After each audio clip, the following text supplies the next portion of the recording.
It is January 1945. A Third Army field hospital near Luxembourg City overflows with wounded American soldiers. The air inside the tents smells of blood and ether. A newly transferred nurse works with steady hands. Lieutenant Margaret Wilson sutures a soldier's torn shoulder with perfect precision, but Captain Helen Mendelsohn watches her from across the operating table. The veteran chief nurse notes a tiny, jarring detail. Wilson handles her surgical instruments with a distinct continental grip. It is a specific German style.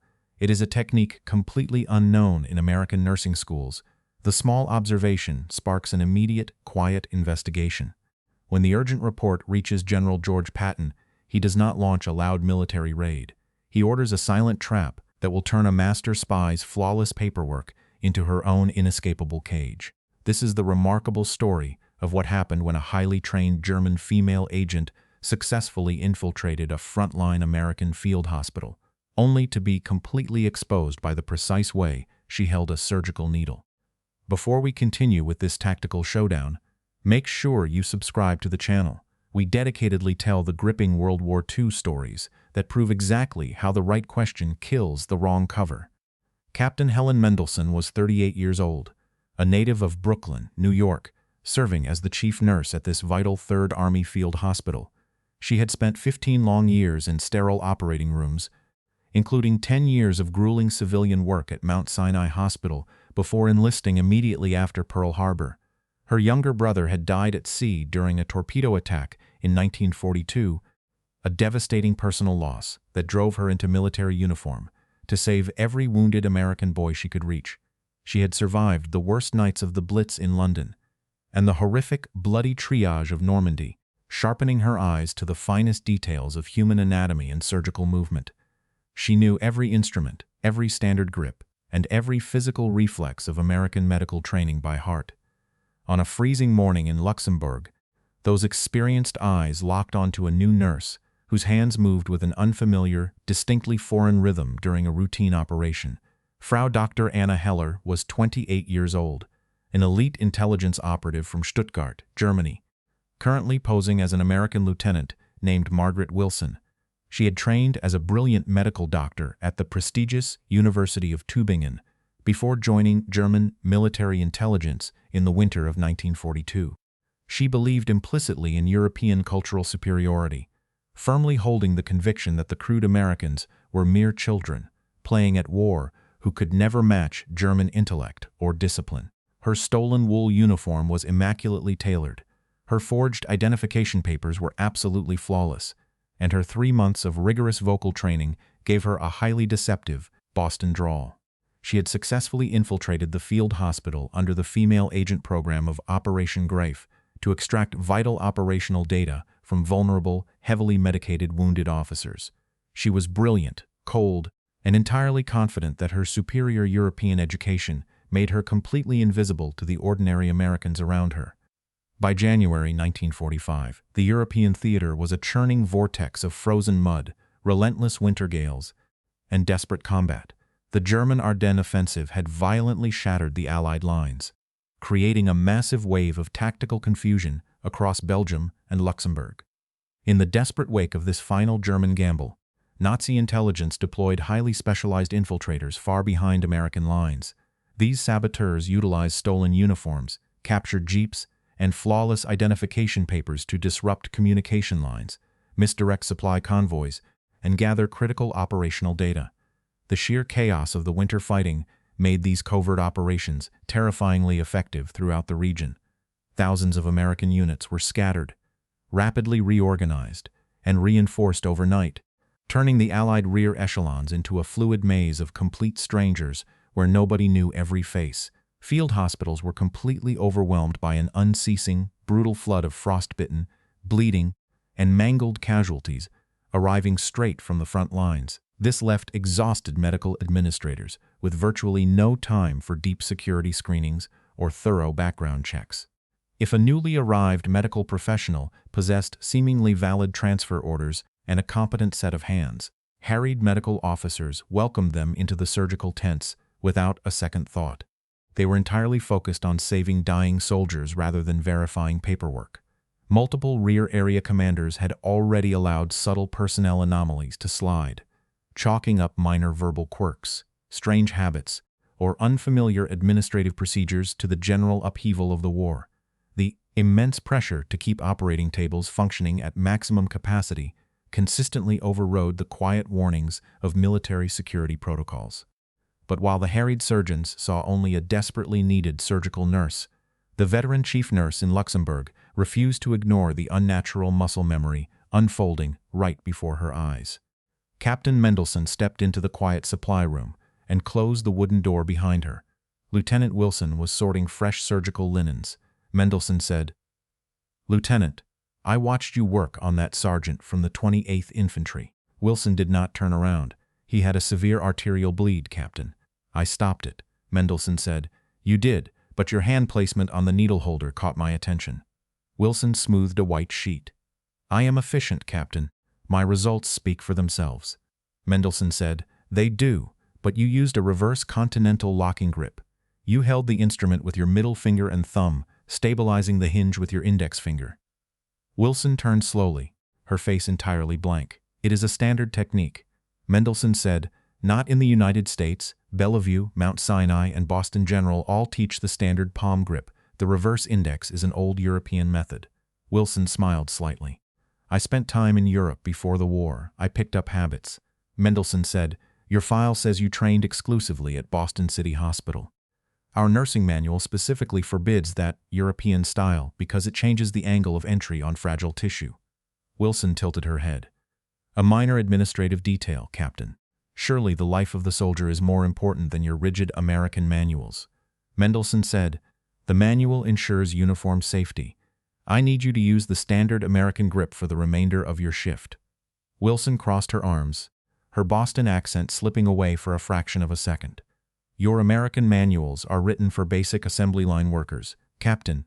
You train your women like factory hands." Mendelsohn kept her voice level. "We train them to be consistent." Wilson said, "You train them to be mediocre. American nurses are merely sentimental girls who lack any true scientific discipline. You treat medicine like a charity. True medical science requires rigorous, absolute authority. It requires a master's hand, not the clumsy soft mechanics of democratic amateurs who faint at the sight of real anatomical precision." Mendelsohn stared at the young woman.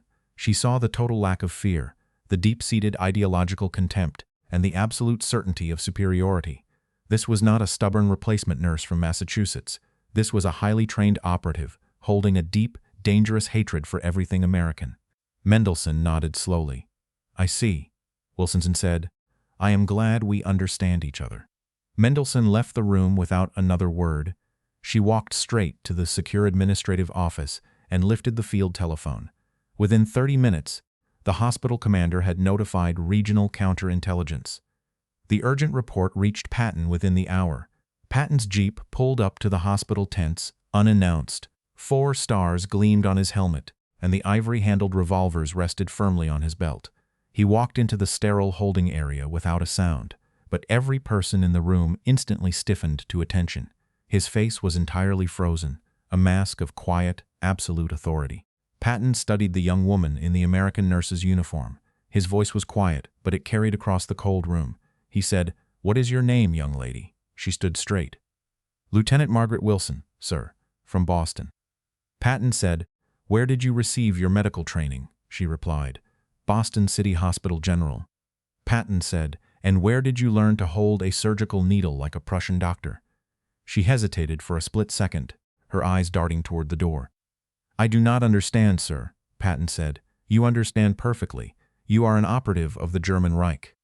Patton did not raise his voice. He took a single step closer, his eyes locking onto hers like iron weights. He said, "You came here believing our people were soft amateur factory hands who could be fooled by a clean uniform and a forged piece of paper. You thought your elite European education made you a ghost among children. But you forgot that a piece of paper does not change how a human body moves. You forgot that 15 years of real, dedicated practice leaves a mark that cannot be washed away by a stolen name. Captain Mendelsohn has spent a decade and a half in the trenches of human suffering, saving lives while you were memorizing accents. She knows the exact muscle memory of an American nurse because she helped build it. Your perfect documents could not hide the continental arrogance in your fingers. Your radio handler in the village of Liefrange was captured an hour ago. He has already told us everything about your reports and your network. Your grand intelligence mission is entirely finished, Frau Dr. Heller. Now you have a very simple choice to make. You can sit in that chair and provide a complete, exhaustive account of every single agent you left behind in our rear areas, or you can stand against a brick wall tomorrow morning and face a firing squad as an illegal spy. 2 options, pick one in the next 10 seconds. Anna Heller stared at the general. The absolute coldness in his eyes shattered her remaining composure. Her jaw trembled, her hands dropped to her sides, and she sank heavily into the wooden chair. 2 female military police officers stepped forward to execute the order.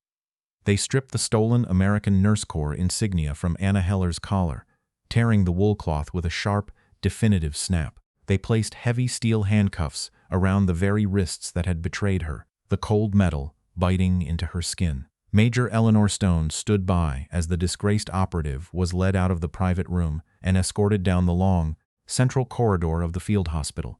The evening shift was in full swing, the air thick with the sharp tang of antiseptic and the low groans of wounded men. Dozens of American doctors, corpsmen, and nurses stopped what they were doing to watch the procession. They stared in absolute silence as the woman they had trusted as a colleague was paraded past them under armed guard. Anna kept her eyes fixed firmly on the muddy floorboards, unable to face the people she had intended to betray. Captain Mendelsohn stood at the end of the hallway, her arms folded, watching without a trace of pity. The illusion of the perfect infiltration was completely shattered. As the tent flap pulled back into the freezing winter night, the remaining hospital staff turned back to their operating tables, knowing that the invisible enemy among them had been permanently removed. Captain Helen Mendelsohn returned to her home in Brooklyn after the war, eventually becoming the director of nursing at Mount Sinai Hospital. She dedicated 30 years to healthcare administration, retiring in 1975 before passing away in 1991. She was buried with a small bronze pin shaped like a surgical needle, given to her quietly in 1946, which read, "For the woman who saw what no one else saw." Anna Heller provided 4 hours of invaluable information that exposed 12 other German female agents before her release from a secure facility in 1949.